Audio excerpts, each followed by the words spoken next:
तो गाइस कैसे हैं आप सब लोग। हीवन डिस्ट्रॉयर के एपिसोड 110 के साथ हाजिर हूं। तो इस एपिसोड की शुरुआत में दिखाता है कि हमारा हीवन डिस्ट्रॉयर जो होता है वहां पर जेड फेस डिवाइन ड्रैगन का रूप लेता है और सीधा म्यूरम अलायंस में पहुंच जाता है। वहां पर जाकर अपने लोगों को सारी इन्फॉर्मेशन देता है, उन्हें ब्रीफ करता है। फिर साथ ही वहां पर से ज़ूलैंड के ग्रैंडफादर से मिलने के लिए जाता है। ज़ूलैंड के ग्रैंडफादर से मिलने के लिए जब वहां पर जाता है तो वो उसे काफी खुश होकर मिलते हैं। अभी तक उन्हें ये पता नहीं होता कि उनका पोता डोगू वू जो है वो मर चुका है। तो वहां पर जाने के बाद वो उसे कहता है कि अलायंस लीडर मुझे यहाँ पर आपको कुछ बताना है। और जब उसे सारी बात डिटेल में बताते हैं तो इसको बात सुनने के बाद ग्रैंडफादर वहां पर काफी ज्यादा अफसोस में चले जाते हैं और रोना शुरू कर देते हैं। तो उसे कहता है कि मुझे इस बात का काफी ज्यादा अफसोस है कि मेरा पोता यहाँ पर मारा गया, लेकिन मुझे लगता है कि आपने यहाँ पर जिस तरह से मुझे बताया है, मुझे लगता है कि उसकी किस्मत में यही लिखा हुआ था। और मुझे लगता है कि हीवनली डीमन के लिए अगर उसने यहाँ पर अपनी जान दे दी है तो फिर मुझे लगता है कि ये उसका एक बहुत ही बड़ा बलिदान है जो कि आगे आने वाली म्यूरम के काफी ज्यादा काम आएगा। तो इसी के साथ ही हमारा जेड फेस डिवाइन ड्रैगन उसे कहता है कि आपने बिल्कुल ठीक कहा, ये बात तो वाकई में सच है कि उसने यहाँ पर अपना बलिदान देकर जहाँ पर हीवनली डीमन को रिवाइव किया है, जिसकी वजह से आगे जाकर हमें काफी ज्यादा हेल्प मिलने वाली है। ग्रैंडफादर उसे कहता है कि हम लोग अपने ग्रेट एम्बिशन को यहाँ पर रोक नहीं सकते। एक बच्चे की मौत पर हम लोग यहाँ पर अपने सारे प्लान्स को फेल नहीं करने वाले। तुम बस मुझे ऑर्डर्स दो, मुझे आगे क्या करना है, जैसे तुम कहोगे बिल्कुल वैसे ही आगे करेंगे। तो हमारा ज़ू जो होता है उसे कहता है कि मैं इस बात को हमेशा याद रखूंगा और आपके पोते के उस सैक्रिफाइस को भी याद रखूंगा। इसी के साथ ही वो पीछे घूमकर वहां पर हीवनली डीमन की तरफ देखते हैं और उसे कहते हैं कि लड़के अब तुम कौन हो। तुम्हारा हीवनली डीमन उसे बताता है कि मेरा नाम हीवनली डीमन है और तुम्हारे पोते की वजह से मैं यहाँ पर दोबारा से जिंदा हो पाया हूँ। शायद तुमने यहाँ पर पहले मेरे बारे में सुना हो कि हीवनली डीमन यहाँ पर सोल फार्म में young master Z face divine dragon की बॉडी के अंदर था, लेकिन जब तुम्हारे पोते को वहां पर लगा कि हम लोग दोनों वहां पर मरने वाले हैं और जेड फेस डिवाइन ड्रैगन भी वहां पर मरने वाला था, तुम्हारे पोते ने वहां पर अपना त्याग देकर अपनी सोल को वहां पर छुपाकर मेरी सोल को बाहर निकाल दिया ताकि मैं इस बॉडी में हमेशा के लिए रह सकूं। तो अब मैं यहाँ पर तुम्हारे पोते की बॉडी के अंदर हूँ, लेकिन मैं यहाँ पर उसकी लास्ट मोमेंट्स को अच्छी तरह से जानता हूँ। लास्ट मोमेंट्स में वो क्या कुछ सोच रहा था, उसे पता था कि वो क्या कर रहा है, लेकिन इसके बावजूद उसने यहाँ पर मुझे चूज किया ताकि मैं यहाँ पर उसकी बॉडी के अंदर आने के बाद young master Z face divine dragon को बचा सकूं। मैं यहाँ पर तुम्हारे पोते के बारे में यही बताना चाहता हूँ कि तुम्हारा पोता वाकई में एक बहुत ही महान कैरेक्टर था। उसने जो कुछ भी किया वो बहुत ही अच्छा किया और यहाँ पर उसने एक बहुत ही अच्छा सैक्रिफाइस हासिल किया है।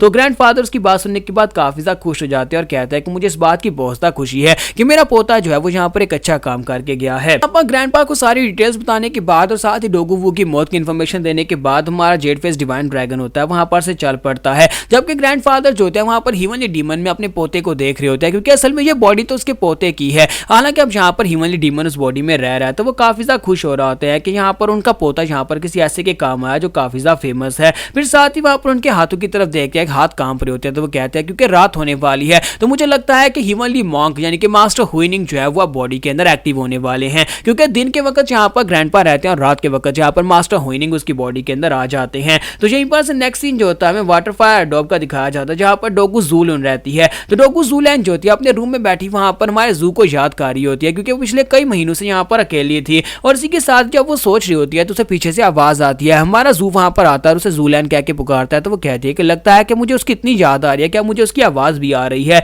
लेकिन इसी के साथ ही हमारा ज़ू जो होता है पीछे से उसे कहता है कि मैं यहाँ पर तुमसे मिलने के लिए आया हूँ। तो वो पीछे घूमकर देखते हैं और कहती है कि तुम इतनी रात के वक्त यहाँ पर क्या कर रहे हो। तुम्हारा ज़ू सीधा जाकर उसे गले से लगा लेता है। तो उसे कहती है कि क्या हो गया, तुमने अचानक से आकर मुझे गले से कैसे लगा लिया। तुम्हारा यूसियांग से हमारा ज़ू से कहता है कि मैं बस यहाँ पर थोड़ी देर इसी तरह से तुम्हें गले लगाकर रखना चाहता हूँ, पता नहीं क्यों मुझे बस ऐसा महसूस हो रहा है। तो हमारी ज़ूलैंड शर्माना शुरू कर देती है। फिर साथ उसे कहती है कि अच्छा ठीक है कोई बात नहीं, तुम यहाँ पर मुझे अपने गले से लगाकर रख सकते हो। लगता है कि तुम यहाँ पर बहुत ज्यादा थक चुके हो और तुम्हें यहाँ पर थोड़े से कंफर्ट की जरूरत है। तो हमारा ज़ू से कहता है कि हाँ मुझे थोड़े से कंफर्ट की जरूरत है और उसके बाद उसे अपने साथ लेकर बिस्तर के ऊपर चली जाती है। और सुबह के वक्त का सीन दिखाता है कि हमारा ज़ू जब उठता है तो उठने के बाद देखता है कि उसने कपड़े नहीं पहने होते और साइड के ऊपर ज़ूलैंड होती है और वो दोनों एक ही बिस्तर में होते हैं। तो हमारा ज़ू से कहता है कि ये क्या, तुम यहाँ पर क्या कर रही हो या मैं यहाँ पर क्या कर रहा हूँ। जबकि हमारी ज़ूलैंड उसे कहता है कि माय लॉर्ड क्या आपको यहाँ पर नाश्ता करना है, चलो हम दोनों मिलकर नाश्ता करते हैं। तो हमारा ज़ू इस बात से और भी हैरान हो जाता है और कहता है कि हुआ क्या, रात के वक्त मैंने इस लड़की के साथ क्या कर दिया, क्या आप यहाँ पर मुझे अपना लॉर्ड कह रही है।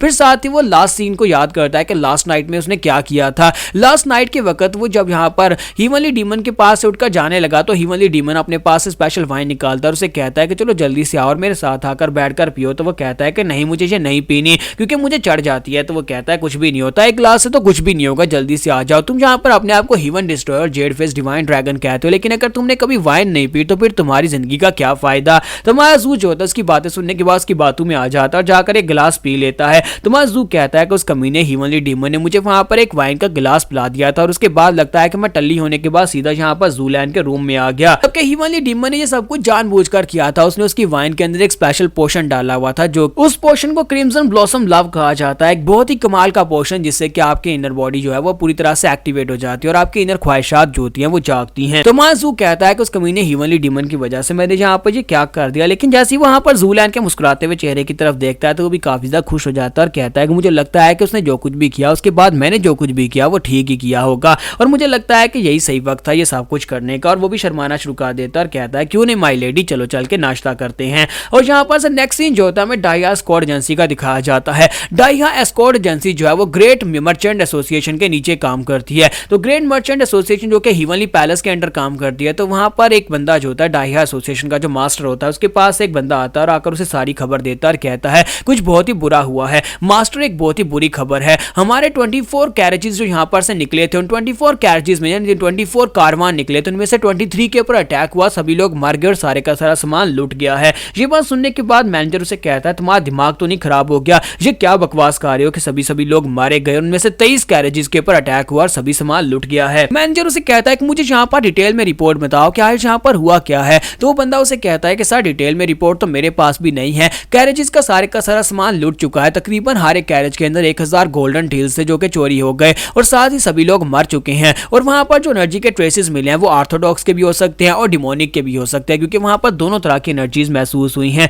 तो मैनेजर कहता है ये क्या बकवास कर रहे हो। और इसी के साथ ही साइड के ऊपर से एक और लड़का भागता हुआ आता है और उसे कहता है कि सर हमारे सारे के सारे कारवाइज जो हैं वो सारे पूरी तरह से लुट चुके हैं और इस वक्त जिन लोगों के वो कारवान थे वो लोग हमसे हर्जाना मांग रहे हैं, वो लोग कह रहे हैं कि उन्हें कंपनसेशन चाहिए। ये बात सुनने के बाद मैनेजर कहता है कि लगता है कि हमारी तो वाट लग गई है, मुझे जाकर इस बारे में ओनर से बात करनी होगी। एक बार से next scene great merchants league के हेडक्वार्टर का दिखाया जाता है। ग्रेट मर्चेंट हेडक्वार्टर के अंदर जहां पर फर्स्ट जंग मास्टर जो होता है उसकी बात सुनने के लिए बैठा होता है, तो वो चौरियांग के पास आता है और उसे कहता है कि सर प्लीज मुझे माफ करिएगा लेकिन एक बहुत ही बुरी खबर है। तो वो कहता है कि आप बताओ कि तुमने क्या कर दिया। तो मैनेजर उसे कहता है कि आपको इन्फॉर्मेशन तो मिल ही गई होगी, मैं यहाँ पर आपसे ये जानना चाहता हूँ कि हम इस सारी की सारी सिचुएशन को कैसे हैंडल करेंगे। तो चौरियांग उसे कहता है कि तुम यहाँ पर कैसे हैंडल करोगे, क्या तुम्हारे पास यहाँ पर मैनुअल बुक नहीं है, हमारे पास काफी सारे कानून है, उन कानून के मुताबिक इस मसले को हैंडल करो। तुम्हें बस सबसे पहले यहाँ पर अनुमान लगाना होगा हमारा कितना सामान चोरी हुआ है और जिस पार्टी का वो सामान था उस पार्टी को वो सामान वापस करना होगा, क्योंकि कंपनसेशन के तौर पर उन्हें पैसे तो देने पड़ेंगे, यानी कि हमारा यहाँ पर बहुत सारा नुकसान हुआ है।